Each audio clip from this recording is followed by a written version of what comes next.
Dear friends, എല്ലാവർക്കും PSC പ്രിസത്തിലേക്ക് സ്വാഗതം. അപ്പോൾ ഇന്ന് നമ്മൾ 9ാം ക്ലാസ്സിലെ SCERT ന്യൂ സിലബസ് പ്രകാരമുള്ള ഫിസിക്സിലെ 3ാമത്തെ ചാപ്റ്ററാണ് പഠിക്കാൻ പോകുന്നത്. അപ്പോൾ നമ്മുടെ ക്ലാസ്സുകൾ കാണുന്നതിന് മുന്നേ സബ്സ്ക്രൈബ് ചെയ്യാതെ കാണുന്നവരാണെങ്കിൽ ഒന്ന് സബ്സ്ക്രൈബ് ചെയ്ത് കാണുക.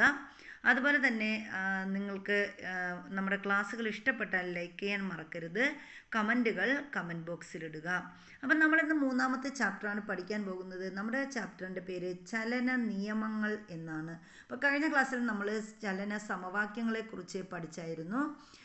അപ്പോൾ ആ ക്ലാസ് കൂടി കണ്ടിട്ട് ഇത് കാണുന്നതായിരിക്കും കുറച്ചുകൂടി ഉത്തമം. അപ്പോൾ നമുക്കിന്ന് ക്ലാസ്സിലേക്ക് കടക്കാം. 3ാമത്തെ ചാപ്റ്ററിൻ്റെ പേര് ചലന നിയമങ്ങൾ എന്നാണ്. അപ്പോൾ ഇവിടെ കുറേ ചലനവുമായി ബന്ധപ്പെട്ട കുറച്ച് സന്ദർഭങ്ങളൊക്കെ ഇവിടെ തന്നിട്ടുണ്ട്.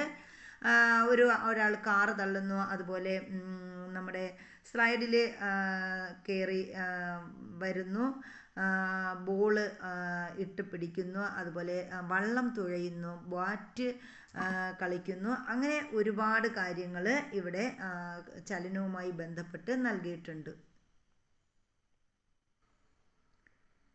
അപ്പോൾ ഇതുപോലുള്ള ഒരുപാട് കാര്യങ്ങൾ ചലനവുമായി ബന്ധപ്പെട്ട് നൽകിയിട്ടുണ്ട്. അപ്പോൾ ചലനവുമായി ബന്ധപ്പെട്ട നിരവധി കാര്യങ്ങൾ നമുക്ക് ഈ ചിത്രത്തിൽ നിന്ന് മനസ്സിലാക്കാൻ സാധിക്കും. ഇനി നോക്കിയേ, ചലനവുമായി ബന്ധപ്പെട്ട വിവിധ സന്ദർഭങ്ങൾ ചിത്രീകരിക്കുന്നു.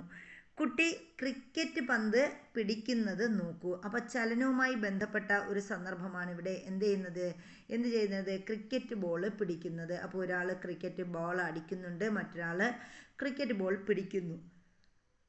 പന്ത് പിടിച്ചപ്പോൾ കുട്ടി പന്തിനൊപ്പം കൈ കൂടി പുറകോട്ട് ചലിപ്പിച്ചത് എന്തിനായിരിക്കും? അപ്പോൾ ഈ പന്ത് പിടിച്ചപ്പോൾ കുട്ടി എന്ത് ചെയ്തു? പന്തിനോടൊപ്പം കൈ കൂടി പുറകോട്ട് ചലിപ്പിച്ചിട്ടുണ്ട്. അപ്പോൾ എന്തിനാണ് അങ്ങനെ കൈ കൂടി പുറകോട്ട് ചലിപ്പിക്കുന്നത്? രണ്ട് ടീമുകൾ വടം വലിക്കുന്നത് കാണാമല്ലോ. അപ്പോൾ നമ്മുടെ ചലനത്തിൻ്റെ ഭാഗമായിട്ടാണ് എന്ത് ചെയ്യുന്നത്? ഇവിടെ ഈ ഒരു പന്തിനോടൊപ്പം കുട്ടി എന്തുകൂടി കൈ കൂടി പുറകോട്ട് പിടിക്കുന്നത്, പുറകോട്ട് ചലിപ്പിക്കുന്നത്. അപ്പോൾ അത് ചലനവുമായി ബന്ധപ്പെട്ട കാര്യങ്ങളാണ്. രണ്ട് ടീമുകൾ വടം വലിക്കുന്നത് കാണാമല്ലോ. അപ്പോൾ ഇവിടെ തന്നിരിക്കുന്ന ചിത്രത്തിൽ എന്താണ്? 2 പേര് വടം വലിക്കുന്ന 2 ടീമുകളായിട്ട്. വടം ഒരു ദിശയിൽ മാത്രം ചലിക്കുന്നു, എന്തായിരിക്കും കാരണം? അപ്പോൾ വടം ഒരു ദിശയിലോട്ടാണ് ചലിക്കുന്നത്. അതിന് കാരണം എന്താണ്? എവിടെയാണോ കൂടുതൽ ഭാരം കൊടുത്ത് അല്ലെങ്കിൽ കൂടുതൽ വെയിറ്റ് കൊടുത്ത് വടം വലിക്കുന്നുവോ അവിടെ ആയിരിക്കും എന്ത് ചെയ്യുന്നത്? ആ ദിശയിലോട്ടായിരിക്കും വടം ചലിക്കുന്നത്. ഇവിടെ ഇരു ടീമുകളും പ്രയോഗിച്ച ബലം തുല്യമാണോ? അപ്പോൾ ഇരു ടീമുകളും പ്രയോഗിച്ച ബലം എന്തല്ല? തുല്യമല്ല. അതുകൊണ്ടാണ് ഒരു സൈഡിലോട്ട് മാത്രം വടം നീങ്ങുന്നത്. ഏത് ടീമാണ് കൂടുതൽ ബലം പ്രയോഗിച്ചത്? അപ്പോൾ ഇവിടെ കൂടുതൽ ബലം പ്രയോഗിച്ചത് ആരാണ്? മുന്നോട്ട് പോയ ടീമാണോ, ബാക്കിലോട്ട് പോയ ടീമാണോ? അപ്പോൾ പുറകോട്ട് പോയ ടീം, അതായത് F1 എന്ന് പറയുന്ന ടീമാണ് കൂടുതൽ ബലം പ്രയോഗിച്ചത്. കൂടുതലായി അനുഭവപ്പെട്ട ബലമല്ലേ ചലനം ഉണ്ടാക്കിയത്? അപ്പോൾ നമുക്ക് പറയാം, ഇവിടെ നിന്ന് നമുക്ക് മനസ്സിലാക്കുന്നത് എന്താണ്? കൂടുതലായി അനുഭവപ്പെട്ട ബലമാണ് എവിടെ ഉണ്ടായത്? ചലനം ഉണ്ടാക്കിയത്. അതായത് ചലനം ഉണ്ടാകുന്നത് എപ്പോഴാണ്? കൂടുതലായി ബലം അനുഭവപ്പെടുമ്പോഴാണ് അവിടെ എന്തുണ്ടാകുന്നത്? ചലനം ഉണ്ടാകുന്നത്. ഇവിടെ പ്രയോഗിക്കപ്പെട്ട ബലങ്ങളിൽ F1 വിജയിച്ച ടീമിൻ്റെ വശത്തേക്കും F2 എതിർ ദിശയിലേക്കും അല്ലേ? അപ്പോൾ നമ്മൾ വടംവലിയിൽ കണ്ടപ്പോൾ F1 ആണ് വിജയിച്ചത്. അപ്പോൾ F1 എന്ന് പറയുന്നത് എന്താണ്? വിജയിച്ച ടീമിൻ്റെ വശത്തോട്ടാണ് പോയത്. F2 എതിർ ദിശയിലേക്കുമാണ് ഉള്ളത്. അപ്പോൾ പരിണത ഫലം വിജയിച്ച ടീമിൻ്റെ വശത്തോട്ടായിരിക്കുമല്ലോ. അപ്പോൾ പരിണത ഫലം എന്താണ്? ആരാണോ കൂടുതൽ ബലം പ്രയോഗിച്ചത് അവർക്കാണ് വിജയം ഉറപ്പായത്. ബലം സദിശമായതിനാൽ നിശ്ചിത ദിശയിലുള്ള ബലം പോസിറ്റീവ് എന്ന് പരിഗണിച്ചാൽ വിപരീത ദിശയിലുള്ള ബലം നെഗറ്റീവ് ആയിരിക്കും. അപ്പോൾ ബലത്തിന് ദിശയുണ്ട്. ബലത്തിന് എന്തുണ്ട്? ബലത്തിൽ നമുക്ക് നിശ്ചിത ദിശ പറയുന്നുണ്ട്. അപ്പം ബലം സദിശമാണ്. അതുകൊണ്ട് എന്താണ്?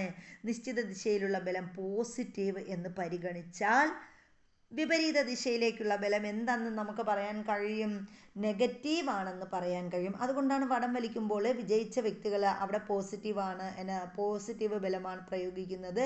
ഇനി തോറ്റ വ്യക്തികൾക്ക് നെഗറ്റീവ് ബലമാണ് നമുക്ക് പറയാൻ സാധിക്കുന്നത്. ഇനി അടുത്ത് നമ്മൾ ഒരു മഞ്ഞപ്പെട്ടിയിൽ തന്നിരിക്കുന്നത് വായിക്കാം. ഒരു വസ്തുവിൽ ഒന്നിലധികം ബലങ്ങൾ ഒരേ സമയത്ത് പ്രയോഗിക്കുമ്പോൾ ഈ ബലങ്ങൾ വസ്തുവിൽ ഉളവാക്കുന്ന ആകെ ബലമാണ് സഫല ബലം അഥവാ പരിണിത ഫലം എന്ന് പറയുന്നത്. അപ്പം എന്താണ് സഫല ബലം അല്ലെങ്കിൽ എന്താണ് പരിണിത ഫലം എന്ന് നമ്മളോട് ചോദിക്കാം. അപ്പം നമുക്ക് പറയാം, ഒരു വസ്തുവിൽ ഒന്നിലധികം ബലങ്ങൾ ഒരേ സമയത്ത് പ്രയോഗിക്കുമ്പോൾ ഈ ബലങ്ങൾ വസ്തുവിൽ ഉളവാക്കുന്ന ആകെ ബലം, അതാണ് എന്ത് സഫല ബലം എന്ന് പറയുന്നത്. അല്ലെങ്കിൽ അതിന് മറ്റൊരു പേര് കൂടിയുണ്ട്, അതിന് നമ്മൾ പറയുന്നത് റിസൾട്ടൻ്റ് ഫോഴ്സ് അഥവാ പരിണിത ഫലം എന്നുകൂടി അതിന് പറയുന്നുണ്ട്. അപ്പോൾ അത് പഠിച്ചു വെക്കുക. ഒരു വസ്തുവിൽ കിഴക്ക് ദിശയിൽ 100 ന്യൂട്ടൺ ബലവും പടിഞ്ഞാറ് ദിശയിൽ 150 ന്യൂട്ടൺ ബലവും പ്രയോഗിച്ചാൽ പരിണിത ഫലം എത്രയായിരിക്കും? അപ്പോൾ നമ്മൾ ഒരു വസ്തുവിൽ കിഴക്ക് ദിശയിൽ 100 ന്യൂട്ടൺ ബലം പ്രയോഗിക്കുന്നു, അതുപോലെ പടിഞ്ഞാറ് ദിശയിൽ 150 ന്യൂട്ടൺ ബലം പ്രയോഗിക്കുന്നു. അങ്ങനെയെങ്കിൽ ഇതിൻ്റെ പരിണിത ഫലം എന്താണ് എന്നാണ് ചോദിക്കുന്നത്. അപ്പോൾ കിഴക്ക് ദിശയിലുള്ള ബലം പോസിറ്റീവായി പരിഗണിച്ചാൽ പടിഞ്ഞാറ് അല്ലെങ്കിൽ എതിർ ദിശയിലുള്ള ബലം നെഗറ്റീവായിരിക്കും. ഇപ്പം നമ്മളിവിടെ പോസിറ്റീവും ഉണ്ട് നെഗറ്റീവും ഉണ്ട്. അപ്പോൾ കിഴക്ക് ദിശയിലുള്ള ബലം നമ്മൾ പോസിറ്റീവായിട്ട് എടുക്കുക. അപ്പോൾ കിഴക്ക് ദിശയിൽ 100 ബലമാണ് 100 ന്യൂട്ടൺ ബലമാണ് പ്രയോഗിച്ചത്. എന്നാൽ നമ്മൾ എതിർ ദിശയിൽ അഥവാ പടിഞ്ഞാറ് ദിശയിലുള്ള ബലം നെഗറ്റീവായിട്ട് എടുത്തു. അപ്പോൾ അവിടെ പ്രയോഗിച്ച ബലം എത്രയാണ്? ഇവിടെ നെഗറ്റീവാണ്. ഇവിടെ നെഗറ്റീവ് ബലമാണ് നമ്മൾ എടുത്തത്. അപ്പോൾ പരിണിത ഫലം എന്താണെന്ന് ചോദിച്ചാൽ നമുക്ക് പറയാം 100n പ്ലസ് -150n. അതായത് ഇവിടെ നെഗറ്റീവ് ആകുമ്പോൾ -150, പടിഞ്ഞാറ് ഭാഗത്ത് നെഗറ്റീവ് എടുത്ത് 150 നെഗറ്റീവ്, 100n ആണ് പോസിറ്റീവ്. അപ്പോൾ ഇവിടെ പരിണിത ഫലം എന്ന് പറയുന്നത് എങ്ങനെയാണ് നമ്മൾ കണക്കാക്കുന്നത്? 100n plus -150n is equal to -50n. അപ്പോൾ ഇവിടെ നെഗറ്റീവ് ബലമാണ് നമുക്ക് കിട്ടിയത്. നെഗറ്റീവ് ബലം എത്രയാണ്? -150n ആണ്. അപ്പോൾ കിഴക്കോട്ടുള്ള ബലമാണ് നാം പോസിറ്റീവായിട്ട് എടുത്തത്. കിഴക്കോട്ടുള്ള ബലമാണ് പോസിറ്റീവ്. അപ്പോൾ പരിണിത ഫലം എന്ന് പറയുന്നത് 50 ന്യൂട്ടൺ പടിഞ്ഞാറോട്ടാണ് എന്ന് നമ്മൾ മനസ്സിലാക്കണം. അപ്പോൾ പരിണിത ഫലം എന്താണ്? 50 ന്യൂട്ടൺ പടിഞ്ഞാറോട്ടാണ്. ഇനി ചിത്രങ്ങൾ വിശകലനം ചെയ്ത് പട്ടിക 3.1 പൂർത്തിയാക്കാൻ പറഞ്ഞിട്ടുണ്ട്. അപ്പോൾ ഇവിടെ എന്തൊക്കെയാണ് പറഞ്ഞിരിക്കുന്നത്? ചിത്രം 3.2 2 പേർ ഒരേ സൈഡിൽ നിന്നിട്ട് ഒരു മേശ തള്ളുകയാണ്. അപ്പോൾ അവിടെ എന്താണ്? 150n ആണ് അവിടെ പ്രയോഗിക്കുന്ന ബലമെന്ന് പറയുന്നത്. 150n ആണ്. അപ്പോൾ 2 പേര് ഒരേ ദിശയിൽ നിന്നാണ് എന്ത് ചെയ്യുന്നത്? ആ ഒരു മേശ തള്ളുന്നത്. ഇനി 2 സൈഡിൽ നിന്നായിട്ട് 2 പേര് എന്ത് ചെയ്യുന്നു? ഒരു മേശ, ഈ 2 പേർ ചേർന്നിട്ട് ഒരു മേശ ഒരേപോലെ അങ്ങോട്ടും ഇങ്ങോട്ടും സെയിം ടു സെയിം തള്ളുന്നു. അപ്പോൾ 150n അങ്ങോട്ടും 180n പോസിറ്റീവും നെഗറ്റീവും പ്രയോഗിക്കുന്നുണ്ട്. അപ്പം 180n 2 പേരും പ്രയോഗിക്കുന്നുണ്ട്. അപ്പോൾ ഇവിടെ മൂന്നാമത്തെ ചിത്രത്തിൽ എന്താ തന്നിരിക്കുന്നത്? 150n ഒരു സൈഡിലും 120n മറു സൈഡിലും നിന്നാണ് ബലം പ്രയോഗിക്കുന്നത്. അപ്പോൾ ഇവിടെ കൂടുതൽ എവിടെയാണ് പ്രയോഗിക്കുന്നത്? 150n ആയിരിക്കും കൂടുതൽ പ്രയോഗിക്കുന്ന ബലം. അപ്പോൾ 120n അതിൽ കുറവായിരിക്കും. ഇനി നമ്മൾ പറയുന്നത് എന്താണ്? ഇതേപോലെ താഴെയും ഇതുപോലുള്ള ചിത്രങ്ങൾ തന്നിട്ടുണ്ട്. അതായത് ഒരാൾ ഉന്തുവണ്ടിയിൽ കുറച്ച് സാധനം വലിച്ചു കൊണ്ട് പോകുന്നുണ്ട്. അപ്പോൾ അത് വലിക്കുന്ന ആ ഒരു ഭാരം എന്ന് പറയുന്നത് 300 ന്യൂട്ടനാണ്. അപ്പോൾ ഈ ഉന്തുവണ്ടിയിൽ ഇയാൾ വലിച്ചു കൊണ്ടുപോകുന്ന ഭാരം 300 ന്യൂട്ടനാണ്. ഇനി അതുപോലെ തന്നെ 200 ന്യൂട്ടൻ 2 പേര് ചേർന്നിട്ട് ഒരു മേശ വലിക്കുകയാണ്. അപ്പോൾ ഇതിൻ്റെ ഭാരം എത്രയാണ്? 200 ന്യൂട്ടനാണ്. അവർ ഒരേ സൈഡിലാണ് വലിച്ചു കൊണ്ടുപോകുന്നത്. അടുത്ത് നമുക്ക് പറയാം എന്താ? 200 ന്യൂട്ടനും 200 ന്യൂട്ടൻ 2 സ്ഥലത്ത് നിന്നും തുല്യമായിട്ട് വലിക്കുന്നുണ്ട്. അപ്പോൾ 200 ന്യൂട്ടൻ അപ്പുറത്തുനിന്നും വലിക്കുന്നുണ്ട്, 200 ന്യൂട്ടൻ ഇപ്പുറത്തുനിന്നും വലിക്കുന്നുണ്ട്. അപ്പോൾ ഇതൊക്കെ ഓരോ ചിത്രത്തിൽ നമ്മൾ കണ്ടു. ഇനി എന്താ ചെയ്യേണ്ടത്? അപ്പോൾ ഈ ഓരോ ചിത്രവും നമ്മൾ പൂർത്തീകരിക്കണം. അപ്പോൾ ചിത്രത്തിൽ ബലം F1 ന്യൂട്ടൺ, ബലം F2 ന്യൂട്ടൺ, അതുപോലെ പരിണിത ഫലവും തന്നിട്ടുണ്ട്. അപ്പം നമുക്കിതൊന്ന് പൂർത്തിയാക്കിയിട്ട് പോകാം. എങ്ങനെയാ? അപ്പോൾ ഇവിടെ ഒന്നാമത്തത് എത്രയാണ്? ഒന്നാമത് തന്നിരിക്കുന്നത് ഒരു സൈഡിൽ മാത്രമാണ് 150n ആണ് തന്നിരിക്കുന്നത് അത് 150 N ഒരു സൈഡിൽ മാത്രമേ തന്നിട്ടുള്ളൂ. അപ്പോൾ F1 എന്ന് പറയുന്നത് 150 തന്നെയാണ്. F2 എന്ന് പറയുന്നത് ഇവിടെ ഇല്ല. അപ്പോൾ ഇതിൻ്റെ പരിണിത ഫലം എന്ന് പറയുന്നത് എത്ര തന്നെയായിരിക്കും? 150N തന്നെയായിരിക്കും. ഇനി ഇവിടെ രണ്ട് പേര് ചേർന്നിട്ട് അതാണ് നമുക്കവിടെ കൊടുത്തത് 150N 150N. അപ്പോൾ രണ്ടും കൂടി ചേരുമ്പോൾ അതിൻ്റെ പരിണിത ഫലം അത്രയാണ് 0. ഇനി 150N 120N നമുക്ക് അടുത്ത് കാണാനുള്ളത്. അപ്പോൾ 150N തന്നിട്ടുണ്ട്.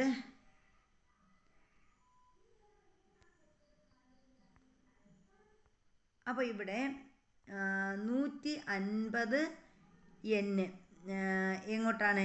F1 F1 എന്ന് പറയുന്നത് 150N ആണ്. F2 എന്ന് പറയുന്നത് 120N ആണ്. അപ്പം നമുക്ക് നോക്കാം.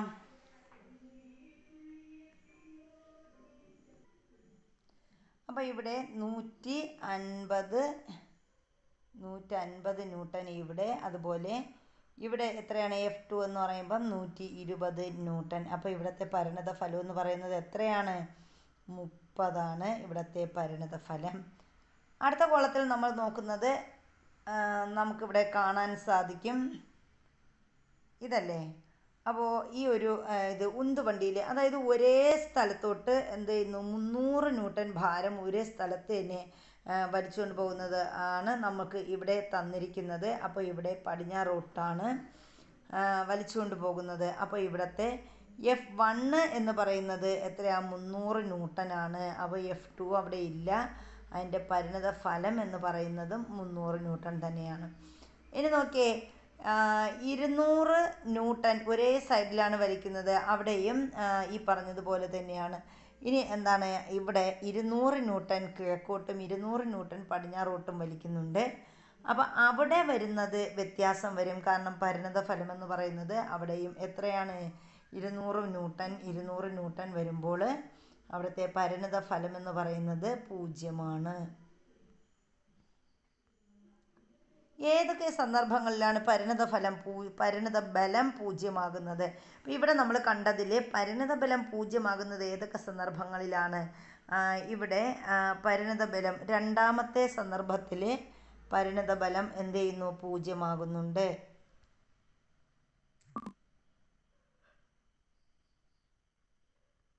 അതുപോലെ ലാസ്റ്റ് സന്ദർഭത്തിലും എന്ത് ചെയ്യുന്നുണ്ട്? പരിണിത ബലം 0.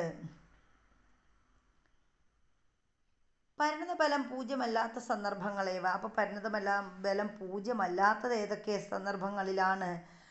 ഇവിടെ നമ്മുടെ ഒന്നാമത്തെ കോളത്തിലും അതുപോലെ മൂന്നാമത്തെ കോളത്തിലും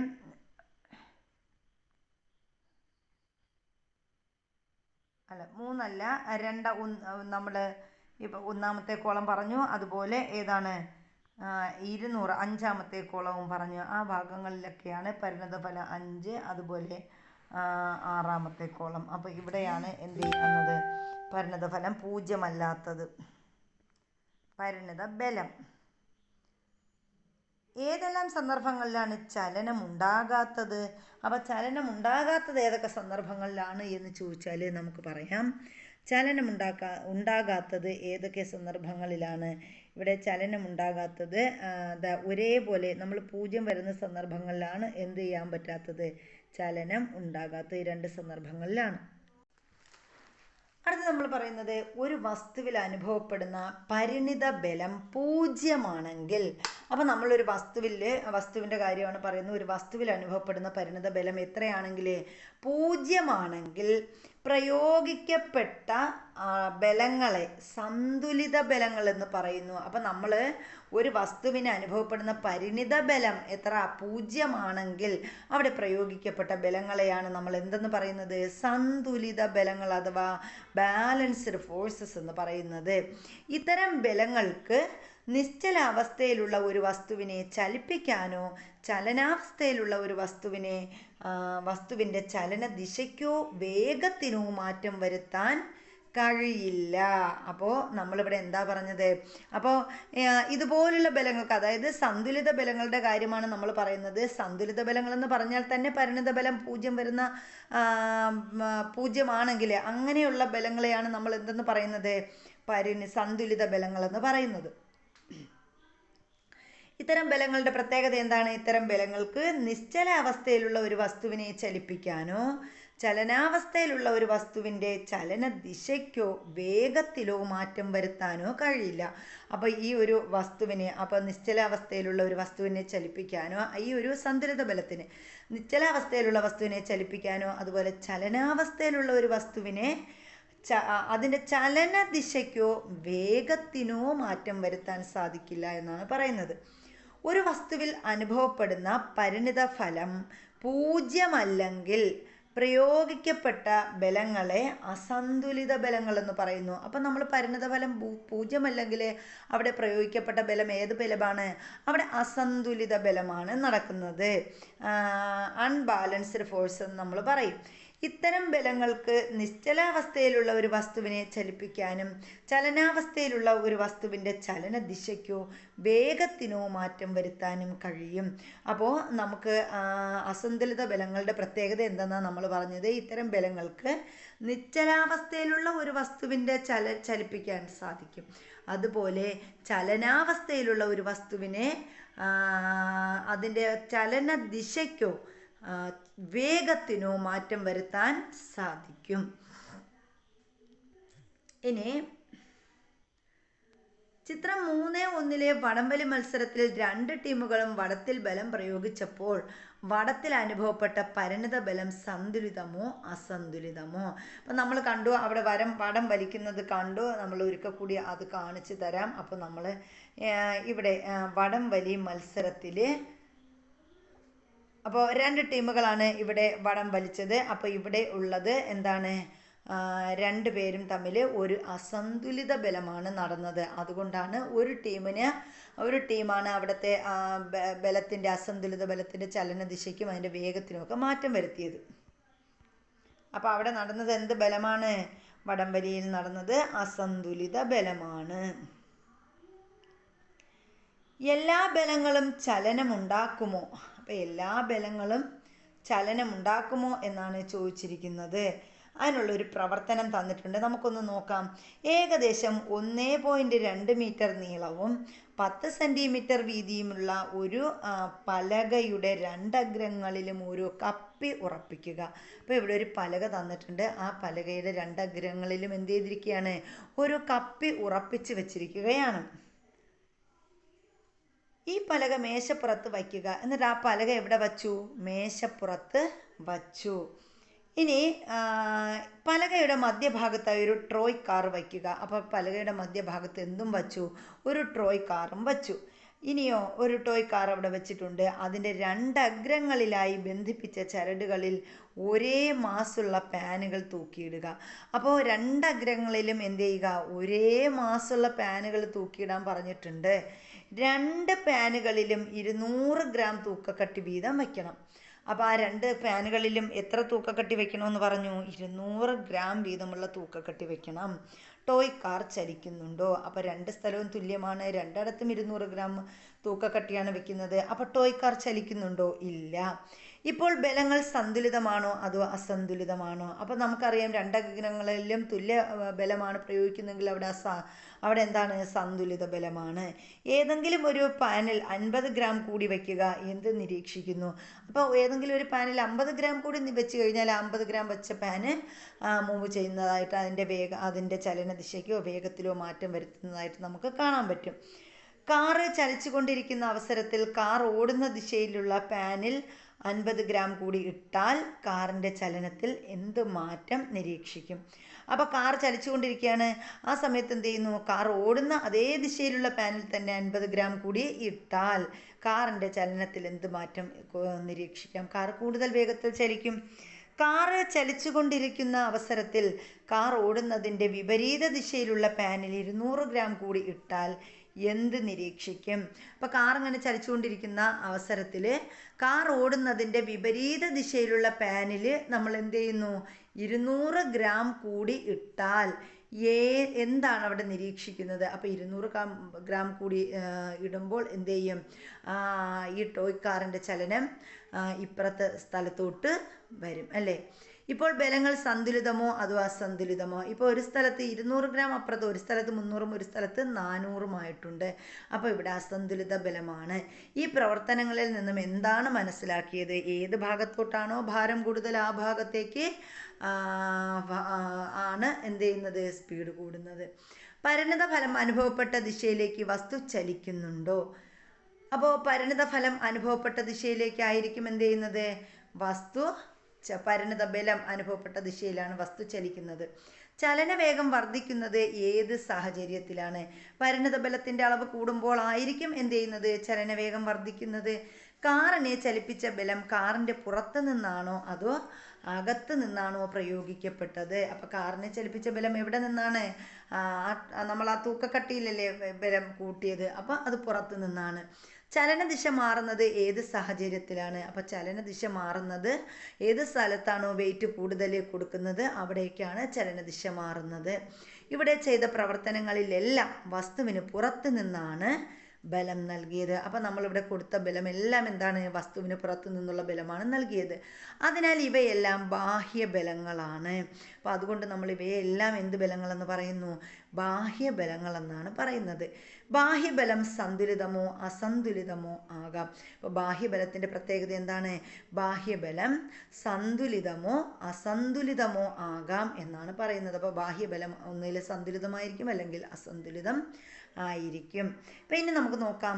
ഒരു വസ്തുവിൽ അസന്തുലിത ബാഹ്യബലം പ്രയോഗിച്ചാൽ ആ വസ്തുവിൻ്റെ നിശ്ചലാവസ്ഥയ്ക്കോ ചലനാവസ്ഥയ്ക്കോ ചലനദിശയ്ക്കോ വേഗത്തിനോ മാറ്റം വരുത്താനോ അതിനുള്ള പ്രവണത ഉളവാക്കാനോ കഴിയും. ഈ മാറ്റം അസന്തുലിത ബലത്തിൻ്റെ ദിശയിലായിരിക്കും. അപ്പോൾ ഒരു വസ്തുവിൽ നമ്മൾ അസന്തുലിത ബാഹ്യബലം പ്രയോഗിച്ചാൽ ഉള്ള അവസ്ഥകളാണ് നമ്മൾ പറഞ്ഞത്. ആ വസ്തുവിൻ്റെ നിശ്ചലാവസ്ഥയ്ക്കോ ചലനാവസ്ഥയ്ക്കോ ചലനദിശയ്ക്കോ വേഗത്തിനോ മാറ്റം വരുത്താനോ അതിനുള്ള പ്രവണത ഉളവാക്കാനോ കഴിയുമെന്നാണ് പറയുന്നത്. ഈ മാറ്റം അസന്തുലിത ബലത്തിൻ്റെ ദിശയിലായിരിക്കും. അപ്പോൾ ഈ ഒരു മാറ്റം ഏത് ബലത്തിൻ്റെ ദിശയിലായിരിക്കും? അസന്തുലിത ബലത്തിൻ്റെ ദിശയിലായിരിക്കും. ഇനി നമ്മളിവിടെ ഒരു ചിത്രം നിരീക്ഷിക്കാൻ പറഞ്ഞിട്ടുണ്ട്. എന്താണ്? ഒരു വാഹനത്തെ അതിനകത്ത് നിന്ന് തള്ളിയാൽ ആ വാഹനം ചലിക്കുമോ? അപ്പോൾ ഒരു വാഹനത്തെ നമ്മൾ അതിനകത്ത് നിന്ന് തള്ളുകയാണ്. വാഹനത്തിൻ്റെ അകത്ത് കയറിയുന്ന ഒരാൾ ഒരു വാഹനത്തെ തള്ളുകയാണ്. അപ്പോൾ എന്താ സംഭവിക്കുന്നത്? ആ വാഹനം ചലിക്കുമോ? അപ്പോൾ അതിൻ്റെ അകത്ത് കയറിയെന്ന് തള്ളിയാൽ എന്ത് സംഭവിക്കില്ല? വാഹനം ചലിക്കില്ല. ഈ ബലം ആന്തരിക ബലമല്ലേ? അപ്പോൾ ഇങ്ങനെ കൊടുക്കുന്ന ബലം എന്ത് പറയുന്നത്? അങ്ങനെയുള്ള ബലമാണ് ആന്തരിക ബലം. ആന്തരിക ബലങ്ങൾ എന്ന് പറയുന്നത് എന്തായിരിക്കും? നമ്മൾ നേരത്തെ പറഞ്ഞതുപോലെ സന്തുലിതമായിരിക്കും. സന്തുലിത ബലങ്ങൾ എന്ന് പറയുന്നത് എന്താണ്? ഒന്നുകിൽ 0 ആയിരിക്കും അല്ലെങ്കിൽ ഒരേപോലെ ആയിരിക്കും. എല്ലാ ആന്തരിക ബലങ്ങളും സന്തുലിത ബലങ്ങളാണ്. അപ്പോൾ എല്ലാ ആന്തരിക ബലങ്ങളും എങ്ങനെയാണ്? എല്ലാ ആന്തരിക ബലങ്ങളും സന്തുലിത ബലങ്ങളാണ്. അതിനാലാണ് ആന്തരിക ബലം പ്രയോഗിച്ചാൽ വസ്തുവിൻ്റെ നിശ്ചലാവസ്ഥയ്ക്കോ ചലനാവസ്ഥയ്ക്കോ മാറ്റമുണ്ടാകാത്തത്. അപ്പോൾ ആന്തരിക ബലം പ്രയോഗിച്ചാൽ ഒന്നുകിൽ വസ്തുവിൻ്റെ ചലനാവസ്ഥയ്ക്കോ അല്ലെങ്കിൽ നിശ്ചലാവസ്ഥയ്ക്കോ ഒന്നിനും എന്ത് ചെയ്യത്തില്ല? മാറ്റമുണ്ടാകില്ല. ചുവടെ നൽകിയിരിക്കുന്ന ചാർട്ട് പൂർത്തിയാക്കി സയൻസ് ഡയറിയിൽ രേഖപ്പെടുത്താൻ പറഞ്ഞിട്ടുണ്ട്. അപ്പോൾ ഇവിടെ നമ്മൾ ബലത്തെ രണ്ടായിട്ട് തരംതിരിച്ചിട്ടുണ്ട്. അതിൽ ഒന്ന് ഏതാണ്? ബാഹ്യബലവും മറ്റേത് ആന്തരിക ബലവും. ഇനി ബാഹ്യബലം എന്ന് പറയുന്നത്, അപ്പോൾ ബാഹ്യബലം എന്ന് പറയുന്നത് എന്താണ്? സന്തുലിത ബാഹ്യബലവുമുണ്ട് അസന്തുലിത ബാഹ്യബലവുമുണ്ട്. ഇനി സന്തുലിത ബാഹ്യബലമാണെങ്കിൽ എന്താണ്? വസ്തുവിൻ്റെ ചലനാവസ്ഥയ്ക്കോ വേഗത്തിനോ ദിശയ്ക്കോ ഒന്നും എന്ത് ചെയ്യുന്നില്ല? മാറ്റമുണ്ടാകുന്നില്ല. ഇനി അസന്തുലിത ബാഹ്യബലമാണെങ്കിലോ വസ്തുവിൻ്റെ ചലനാവസ്ഥയ്ക്കും നിശ്ചലാവസ്ഥയ്ക്കും മാറ്റമുണ്ടാകും. ഇനി ആന്തരിക ബലത്തെക്കുറിച്ച് നമ്മൾ പറഞ്ഞു. അവിടെ സന്തുലിത ബലവുമുണ്ട് അസന്തുലിത ബലവുമുണ്ടെന്ന്. ആന്തരിക ബലത്തെ നമ്മൾ പറഞ്ഞു, സന്തുലിത ബലവും അസന്തുലിത ബലവും.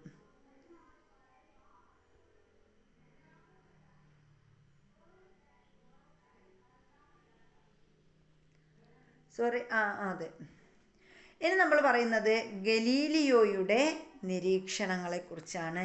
അപ്പം ഗലീലിയോയുടെ നിരീക്ഷണങ്ങൾ എന്താണെന്നൊന്ന് നോക്കാം. ഏകദേശം 4 നൂറ്റാണ്ടുകൾക്ക് മുമ്പ് ഗലീലിയോ നടത്തിയ പരീക്ഷണത്തിൻ്റെ മറ്റൊരു രൂപമാണ് ഇവിടെ നൽകിയിരിക്കുന്നത്.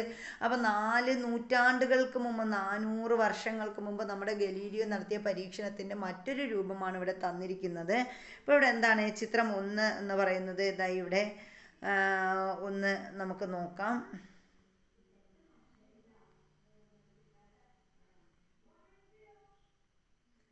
അപ്പോൾ ചിത്രം 1 ABC അങ്ങനെ അതിൽ ഒരു ചിത്രമാണ് തന്നിരിക്കുന്നത്. ഇനി ഇവിടെ അത് ഒന്ന് വളച്ചാണ് വെച്ചിരിക്കുന്നത് അല്ലേ? ഒന്ന് നോക്കിയേ, ABC അങ്ങനെ ഒരു നമ്മൾ നേരെ, അതായത് ഇതാണ് ഇങ്ങനെയാണ് ഒരു ചന്ദ്രക്കല രൂപത്തിലാണ് തന്നിരിക്കുന്നത്.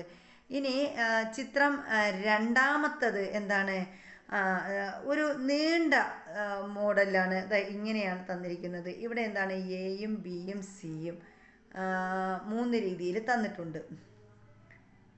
ഇനി ഇവിടെ വേറൊരു രീതിയിൽ ഷേപ്പ് വേറൊരു രീതിയിലാണ്. അവിടെയും ABC എന്ന് നൽകിയിട്ടുണ്ട്. ഇവിടെ അടുത്ത് മറ്റൊരു ഷേപ്പിലാണ് തന്നിരിക്കുന്നത്. അവിടെയും ABC എന്ന് തന്നിട്ടുണ്ട്. ഇനി നോക്കാം, പരീക്ഷണത്തിനായി ചിത്രങ്ങളിൽ സൂചിപ്പിച്ചതുപോലെ വയറിംഗ് ചാനലിൻ്റെ C എന്ന അഗ്രഭാഗം ക്രമേണ താഴ്ത്തിക്കൊണ്ടുവന്ന് തിരശ്ചീന തലത്തിലാക്കുന്നു. അപ്പോൾ ഇവിടെ ഒരു പരീക്ഷണത്തിനായിട്ട് എന്താ ചെയ്യുന്നത്? ഈ ചിത്രത്തിൽ നമ്മൾ കണ്ടതുപോലെ വയറിംഗ് ചാനലിൻ്റെ C എന്ന അഗ്രഭാഗം എന്ത് ചെയ്തിരിക്കുന്നു? താഴ്ത്തിക്കൊണ്ടുവന്ന് തിരശ്ചീന തലത്തിലാക്കുന്നു എന്ന് പറയുന്നു. ഓരോ സന്ദർഭത്തിലും വയറിംഗ് ചാനലിലെ A എന്ന ഭാഗത്ത് നിന്ന് ഒരു ഗോലി ഉരുട്ടി വിട്ടാൽ എന്തൊക്കെ നിരീക്ഷിക്കും? അപ്പോൾ നമ്മൾ ഓരോ സന്ദർഭത്തിലും നമ്മൾ ഈ വയറിംഗ് ഭാഗത്ത് നിന്നിട്ട് ഒരു ഗോലി വെച്ചിട്ടുണ്ട്. ആ ഗോലി നമ്മൾ ഉയർത്തുന്നു. അപ്പോൾ ആദ്യം നമ്മൾ ഗോലി ഉയർത്തുമ്പോൾ ഇതെന്ത് ചെയ്യും? എന്താണ് സംഭവിക്കുന്നത്? ഓരോ സന്ദർഭത്തിലും ഗോലി സഞ്ചരിച്ച ദൂരം കൂടിയോ അതോ കുറഞ്ഞോ? അപ്പോൾ നമ്മൾ ഓരോ സന്ദർഭവും നമ്മൾ ആദ്യത്തെ സന്ദർഭത്തിൽ സഞ്ചരിച്ചേക്കാൾ കുറച്ചുകൂടി ദൂരം രണ്ടാമത്തെ സന്ദർഭത്തിലും, അടുത്ത സന്ദർഭത്തിൽ കുറച്ച് ദൂരവും അടുത്ത സന്ദർഭത്തിൽ കൂടുതൽ ദൂരവും ഗോലി സഞ്ചരിച്ചു. ഗോലി ഏറ്റവും കൂടുതൽ ദൂരം സഞ്ചരിച്ചത് ഏത് സന്ദർഭത്തിലാണ്? അപ്പോൾ നമുക്കത് കണ്ടാൽ തന്നെ മനസ്സിലാവും. ലാസ്റ്റ് സന്ദർഭത്തിലായിരിക്കും ഗോലി ഏറ്റവും കൂടുതൽ ദൂരം സഞ്ചരിച്ചിട്ടുള്ളത്. ചാനലിൻ്റെ ചരിവ് കുറയുന്നതിനനുസരിച്ച് ഗോലി കൂടുതൽ ദൂരം പോകുമല്ലോ. അപ്പോൾ ചാനലിൻ്റെ ചരിവ് കുറയുന്നതിനനുസരിച്ചാണ് ഗോലിക്ക് സ്പീഡ് കൂടുന്നത്. ആദ്യം ഏത് ഉയരത്തിൽ നിന്ന് പതിച്ചുവോ ആ ഉയരം വരെ എത്താനുള്ള ശ്രമം കാരണമാണ് ഗോലി കൂടുതൽ സഞ്ചരിച്ചത്. അപ്പോൾ ആദ്യം ഏത് ഉയരത്തിൽ നിന്നാണോ ഗോലി പതിച്ചത് ആ ഉയരം വരെ എത്താനുള്ള ശ്രമം കാരണമാണ് ഗോലി കൂടുതൽ സഞ്ചരിച്ചത്. ഇനി എന്തുകൊണ്ടായിരിക്കാം കുറച്ച് ദൂരം കഴിഞ്ഞപ്പോൾ ഗോലി നിശ്ചലമായത്? അപ്പോൾ കുറച്ച് ദൂരം കഴിഞ്ഞപ്പോൾ എന്ത് ചെയ്യുന്നു? ഗോലി നിശ്ചലമാകുന്നു. അപ്പോൾ അവിടെ പ്രയോഗിക്കുന്ന ബലത്തിൻ്റെ ആ ഒരു സന്തുലിത ബലമോ അവിടെ വരുന്ന അസന്തുലിത ബലത്തിൻ്റെയോ ഭാഗമായിട്ടാണ് അവിടെ ഗോലി എന്ത് ചെയ്യുന്നത്? നിശ്ചലമാകുന്നത്. ഘർഷണമില്ലായിരുന്നുവെങ്കിൽ എന്ത് സംഭവിക്കുമായിരുന്നു? അപ്പോൾ ഘർഷണമില്ലെങ്കിൽ എന്ത് സംഭവിക്കും? ഒരു ബാഹ്യബലവും ഈ ഗോലിയിൽ പ്രയോഗിക്കപ്പെട്ടിട്ടില്ല. ഒരു ബാഹ്യബലവും ഈ ഗോലിയിൽ പ്രയോഗിക്കപ്പെട്ടില്ലായിരുന്നുവെങ്കിൽ എന്ത് സംഭവിക്കുമായിരുന്നു? അപ്പോൾ ബാഹ്യബലമൊന്നും ഇല്ലായിരുന്നെങ്കിൽ അതെന്ത് ചെയ്യുന്നു? നിശ്ചലാവസ്ഥയിൽ തുടരുമായിരുന്നു. ഇതിൽ നിന്നും നിങ്ങൾ എത്തിച്ചേർന്ന നിഗമനം എന്ത്? അപ്പോൾ ഒരു ബാഹ്യബലം അല്ലെങ്കിൽ ഒരു അസന്തുലിത ബലം പ്രയോഗിക്കുമ്പോൾ മാത്രമാണ് വസ്തുക്കൾക്ക് എന്ത് കൂടുന്നത്? ഭാരം കൂടുന്നത് അല്ലെങ്കിൽ വേഗത കൂടുന്നത് എന്ന് മനസ്സിലാക്കാം. ഇനി അടുത്ത് നമ്മൾ ഗലീലിയെക്കുറിച്ചാണ് ഇവിടെ നോക്കുന്നത്. എന്താ അദ്ദേഹത്തിൻ്റെ ജീവിതകാലം എന്ന് പറയുന്നത് 1564 1642 ജീവിച്ചിരുന്ന ഒരു മഹാനായ മനുഷ്യനാണ് ഗലീലിയോ ഗലീലി. അദ്ദേഹത്തിൻ്റെ ജന്മസ്ഥലം എവിടെയാണ്? ഇറ്റലിയിലെ പിസയിലാണ് അദ്ദേഹം ജനിച്ചത്. ഇറ്റലിയിലെ പിസ. കുട്ടിക്കാലം മുതൽ ഗലീലിയോയ്ക്ക് ഗണിതത്തിലും തത്വചിന്തയിലും താല്പര്യമുണ്ടായിരുന്നു. അപ്പോൾ കുട്ടിക്കാലം മുതലേ അദ്ദേഹത്തിന് എന്തൊക്കെ ഇഷ്ടമാണ്? ഗണിതം വളരെ ഇഷ്ടമാണ്. അതുപോലെ തത്വചിന്തയൊക്കെ വലിയ ഇഷ്ടമാണ്. 1581 ആദ്യത്തെ ശാസ്ത്രഗ്രന്ഥമായ ദ ലിറ്റിൽ ബാലൻസ് എന്ന പുസ്തകത്തിൽ ആപേക്ഷിക സാന്ദ്രത കണ്ടെത്തുന്നതിനുള്ള ആർക്കിമിഡീസ് രീതി അദ്ദേഹം എഴുതി. അപ്പോൾ 1581 അദ്ദേഹം എന്ത് ചെയ്തു?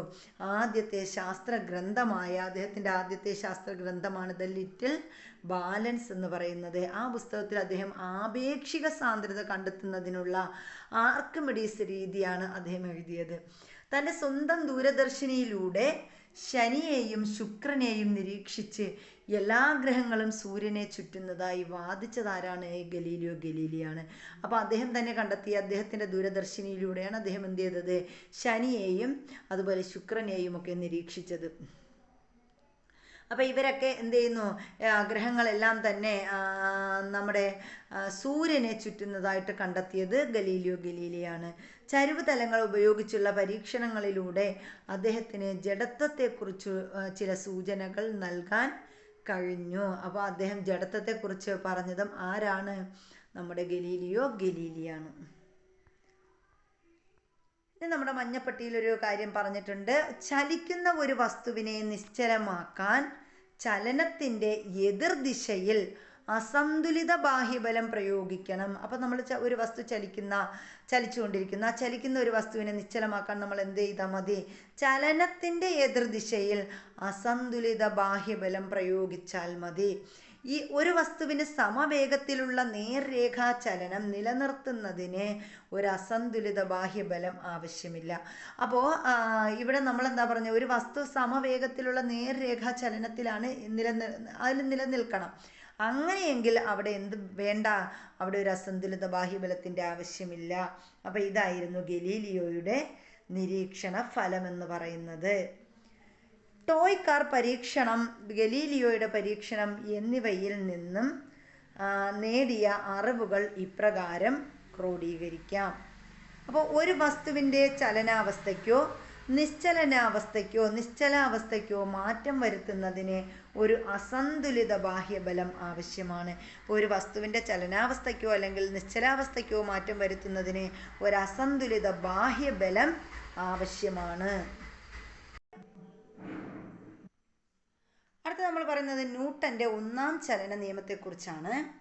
ഗലീലിയോ പോലെയുള്ള മുൻഗാമികളുടെ ശാസ്ത്ര നിരീക്ഷണങ്ങളെ ന്യൂട്ടൻ അപഗ്രഥിച്ച് പഠിക്കുകയും അവ ക്രോഡീകരിക്കുകയും ചെയ്തു.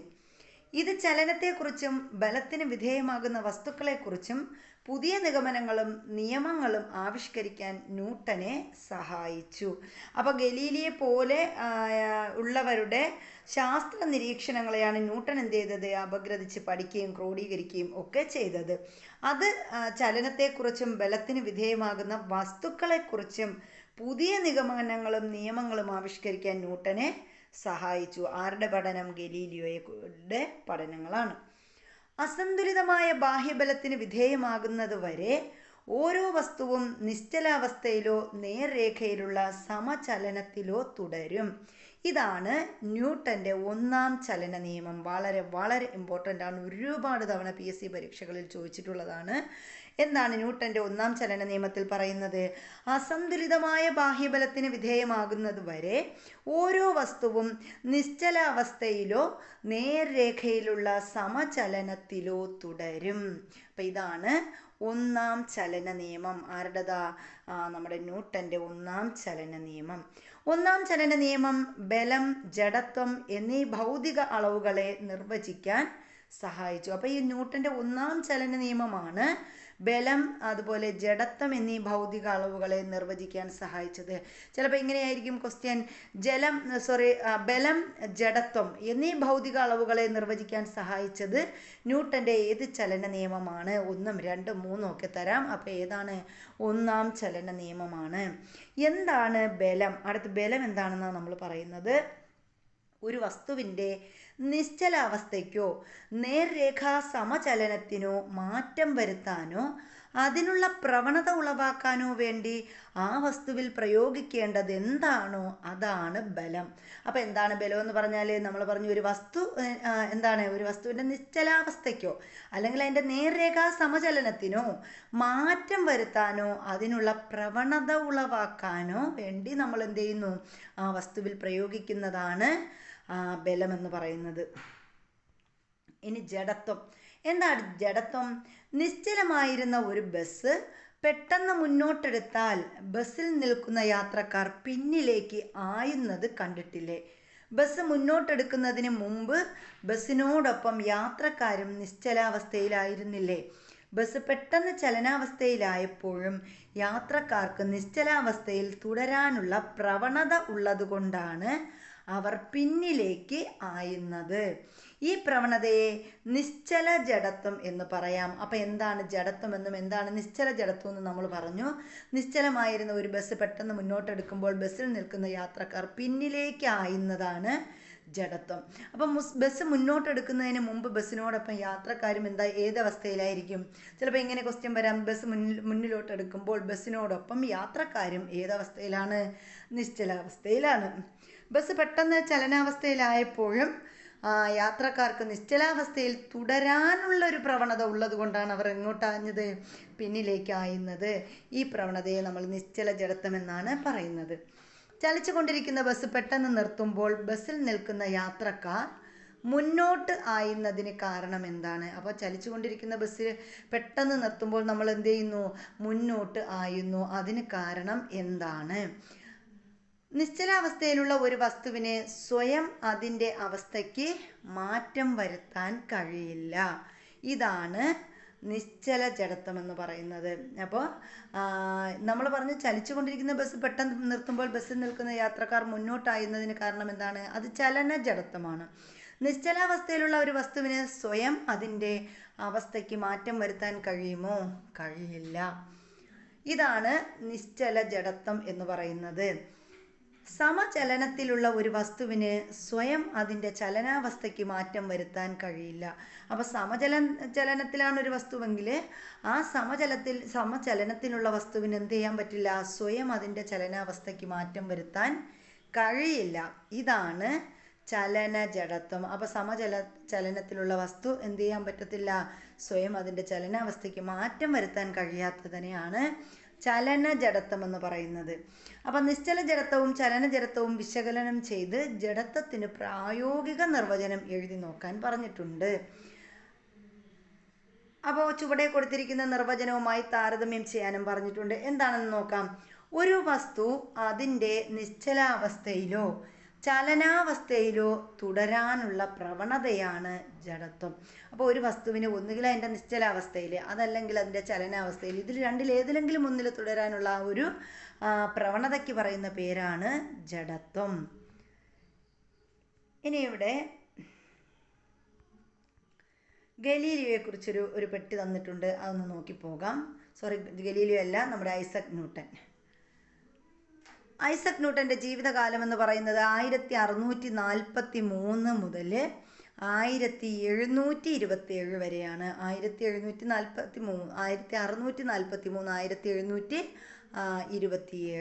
അദ്ദേഹത്തിൻ്റെ കാലഘട്ടം.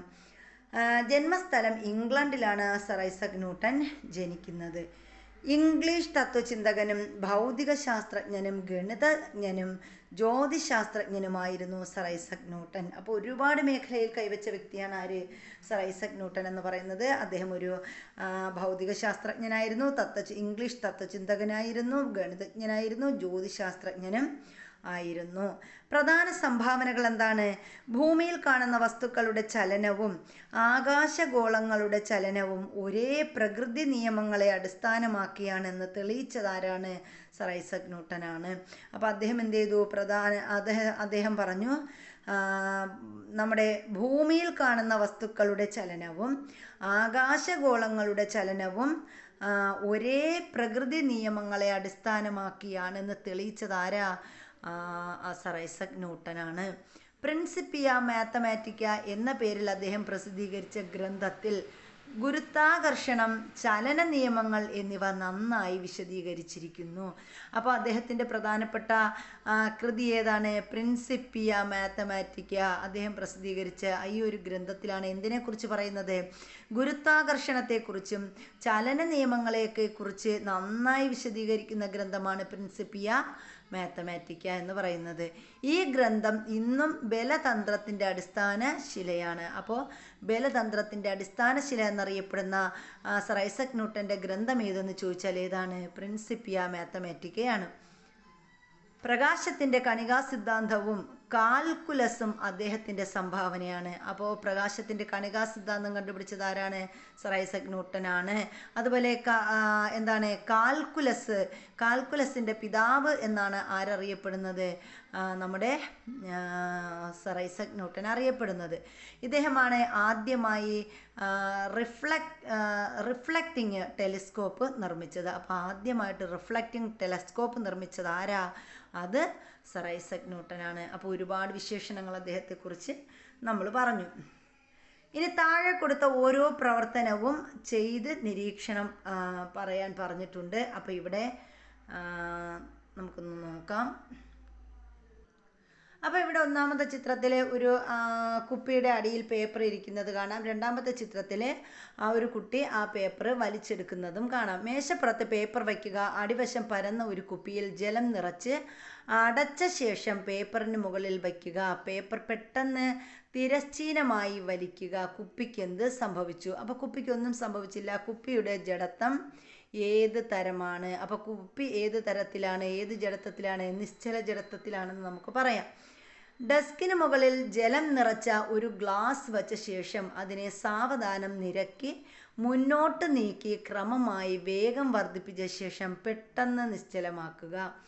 എന്താണ് നിരീക്ഷിച്ചത്? ജലത്തിന് ഏത് തരം ജഡത്വമാണ് ഉള്ളത്? അപ്പോൾ അവിടെ എന്ത് ജഡത്വമാണ് വന്നത്? ചലന ജഡത്വമാണ് വന്നത്.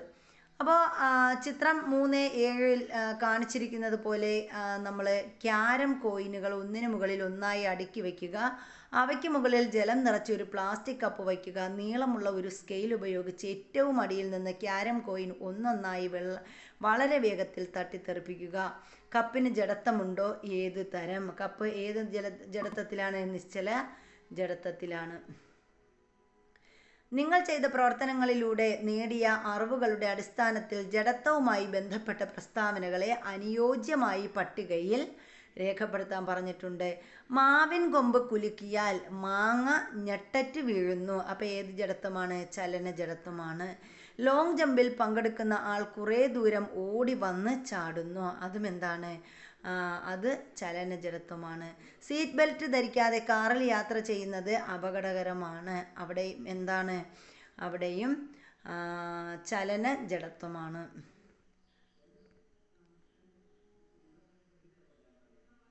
ഇനി നിശ്ചല ജഡത്വം പറയുന്നു. ഒരു ബസ് പെട്ടെന്ന് മുന്നോട്ടെടുത്താൽ ബസ്സിൽ നിൽക്കുന്ന യാത്രക്കാർ പിന്നോട്ടായിരുന്നു. അതെന്തിന് ഉദാഹരണമാണ്? നിശ്ചല ജഡത്വമാണ്.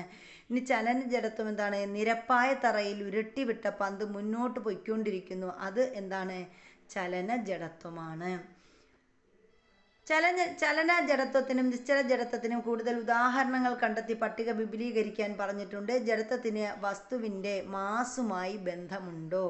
അപ്പോൾ ജഡത്വത്തിന് വസ്തുവിൻ്റെ മാസുമായി ബന്ധമുണ്ടോ എന്നത് മാസും ജഡത്വവും എന്നതാണ് നമ്മൾ അടുത്ത ക്ലാസ്സിലാണ് ഇനി ഇത് പഠിക്കുന്നത്. അപ്പോൾ ഇതുവരെ ഉള്ള നമ്മുടെ ഇന്നത്തെ ക്ലാസ്സുകൾ ഇഷ്ടപ്പെട്ടിട്ടുണ്ടെങ്കിൽ ക്ലാസ് ലൈക്ക് ചെയ്യാൻ മറക്കരുത്. അതുപോലെ തന്നെ കമൻറ്റ്, അതുപോലെ ഷെയർ, ഇതെല്ലാം പ്രതീക്ഷിച്ചുകൊണ്ട് എല്ലാവരും സബ്സ്ക്രൈബും ചെയ്യുക. അതുപോലെ നിങ്ങൾക്ക് വേണ്ടപ്പെട്ടവരിലേക്കൊന്ന് ഷെയർ ചെയ്ത് കൂടി കൊടുക്കുക. അപ്പോൾ എല്ലാവർക്കും നല്ലൊരു ദിവസം ആശംസിക്കുന്നു. Thank you.